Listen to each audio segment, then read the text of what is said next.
Dallas বাঘেদের হতাশ করেনি। New York শহর কি চাপে ফেলবে? নাসাউ কাউন্টি স্টেডিয়ামের অদ্ভুত ড্রপিং পিচে সাউথ আফ্রিকার আগুন ঝরা পেস অ্যাটাক নিশ্চিত করেই বছরের সবচেয়ে বড় পরীক্ষার সামনে লিটন সৌম্য শান্তরা। 4 ছক্কা রানের খেলা টি-20, অথচ বিশ্বকাপে নিউ ইয়র্কের পিচে পালানোর চেষ্টায় ব্যাটাররা। সপ্তাহ জুড়েই সমালোচনা হচ্ছে নাসাউ কাউন্টি স্টেডিয়ামের উইকেট নিয়ে। পিচের চরিত্র দেখে আইসিসিও বিব্রত। মান বাড়ানোর চেষ্টার কথাও জানিয়েছে ক্রিকেটের নিয়ন্ত্রক সংস্থা। লং আইল্যান্ডে ভারত পাকিস্তান ম্যাচের আগে 4টা ম্যাচ গড়িয়েছে, যেখানে দলীয় সর্বোচ্চ রান উঠেছে 137, আয়ারল্যান্ড 96, শ্রীলঙ্কা অল আউট হয়েছে 77 রানে।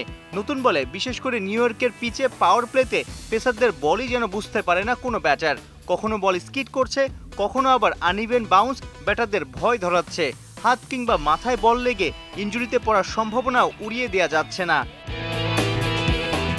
আইসিসিকে বলে কয়েও পিচের মান বাড়াতে পারছে না যুক্তরাষ্ট্র ক্রিকেট অ্যাসোসিয়েশন। তাই তো নাসাউয়ের পিচের চরিত্রের উন্নতি ঘটাতে ভারতীয় ক্রিকেট কর্তাদের শরণাপন্ন হয়েছে আমেরিকা। পিচ আর আউটফিল্ড নিয়ে তীব্র সমালোচনার মুখে পড়ে সীমাবদ্ধতার কথা জানিয়ে কিভাবে পরিস্থিতি সামাল দেওয়া যায় তা নিয়েই বিসিসিআইয়ের বিশেষজ্ঞদের পরামর্শ চেয়েছে আমেরিকার ক্রিকেট কর্তারা। পাশাপাশি ভবিষ্যতে তাদের ক্রিকেট অবকাঠামো আর খেলার মান বাড়াতে বিসিসিআইয়ের কাছে সাহায্যও চেয়েছে আমেরিকার ক্রিকেট সংস্থার ভারতীয় বংশোদ্ভূত এক কর্তা। সাইফুল রূপক, ৭১।